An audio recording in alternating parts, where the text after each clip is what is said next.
So, Harjap, very good morning to you.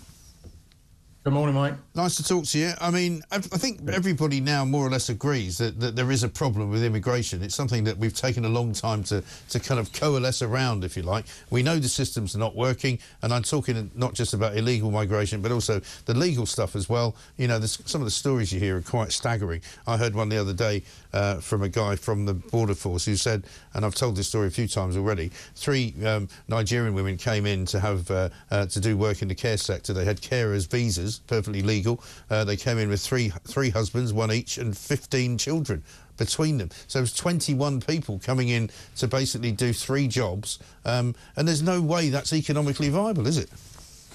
Well, the good news is, or the good news in relation to people coming in and people concerned about the number of people coming in on visas, is that the numbers dropped, and it's going to drop further because dependents have now been stopped to coming in in the health and care sector and in students, which were a massive amount of numbers that were in there, hundreds of thousands. So them numbers will drop, and they're dropping under Keir Starmer. There's more sort of news in favour of Keir Starmer, as much as people don't think that he's doing something about immigration, that removals have actually gone up. Yes, so no, I know that. But they still only removed 9,000 people, which is something like 1%. About 10,000. But it's 1,000. It's 1% of all the people that came in last year, isn't it? Yeah, but that's since they've come in. So if you look at the figures since they've come in, people coming in have dropped, and people going in have gone up since the last 14 years or so. Remember, they inherited probably the worst messed up system that they could ever inherit. We've talked about it many times, and it's not really, for me, it's not a party political issue. I'm not bashing Keir Starmer or any more than I would bash the Tories. They messed it up massively. But the point is that there's still a large number of people in this country, more so than there's ever been, and it's continuing to grow. Yeah, I mean, this is what they're trying to get under control. And as we speak, actually, they're recruiting a new head or a head of the returns unit. So this is a special unit which will have a budget of 40 million just for the purpose of solely of sending up people. But why doesn't he make it one of his 7 pillars or 6 milestones or 5 bleeding missions or whatever it is? Why doesn't he talk about it? Well, that's something you need to sort of ask him or members of the party. But it obviously is a concern because in the background, they're doing all of this. You can go onto the government website. The vacancy was open. It's closed.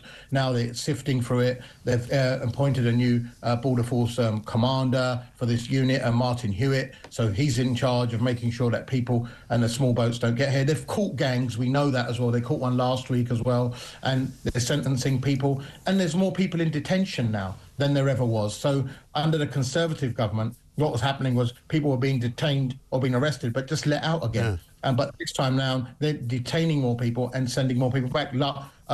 Last week or the week before, they sent back 600 people to Brazil. Who shouldn't have been here, including 100. But it's a zero-sum game. I get it. And listen, I'm not looking to blame the Labour Party for all the immigration problems that we're suffering from, because I know the Tories are responsible for that. Like I say, it's not a party political thing, but the numbers are huge. I mean, we've still got a backlog of 120,000. Now, most of those people will just be granted asylum because it'll be easier to do that than to try and work through every single case and get rid of them. We know that, but I still don't understand. It's almost as though he doesn't want to. It's almost as though he doesn't want to admit that he's doing it. Well, the fact is, it would help if he publicised it a bit more. It would help his cause. But I don't think that's sort of on his mind at the moment. I mean, well, it should be. He's a figures man. Well, we know that, and he's a lawyer. He's a lawyer. He knows how to close loopholes. He's not a very good advertisement for the lawyer's business. I'll tell you that. Yeah, but what he needs to do, what he's waiting for, I suggest, and this is what I'm thinking, is probably a year, once they've been in power for a year, and then to say, look, this is what's happening for the previous years, and we've been in for a full 12 months, and this is it. The proof's always in the pudding, right? You know, and I know. The proof's always in the figures. When the figures will tell the tale as how successful this government is or isn't. He's got things to deal with at the moment. He's got an e-visa rollout, which is at risk of creating a new Windrush situation where people are stopped coming back in, who actually have been living here 30, 40 years because of this e-visa system. They just announced that they're going to delay the input and the enrolment of that. God knows why the Tories thought it would be a good idea to make the deadline New Year's Day.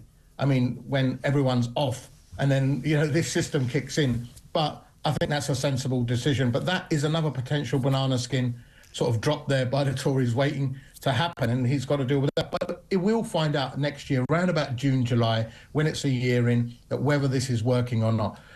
Good. I suppose we could all say if he wasn't concerned, he would have just repealed everything the Tories did, especially earlier this year in relation to student dependence and work permit dependence. But he hasn't done that. He's gone on to that, and he's kept that, and he said, look, there's going to be absolutely no chance of that being overturned. Yeah, but he's done away with the Rwanda deal, and funnily enough, I was just looking at a couple of hotels, not for any particular reason to go there, but there's a very good luxury hotel chain which operates in places like Dubai, Montenegro. It's called the One and Only. Do you know what? They got 3 hotel chains, 3 hotels, luxury hotels in Rwanda. So for all those people who keep saying how dangerous it is, it doesn't seem to be dangerous to an awful lot of people that go there for holidays. But anyway, listen, Harjap, I've got to run because there's a chaos on the railways this morning.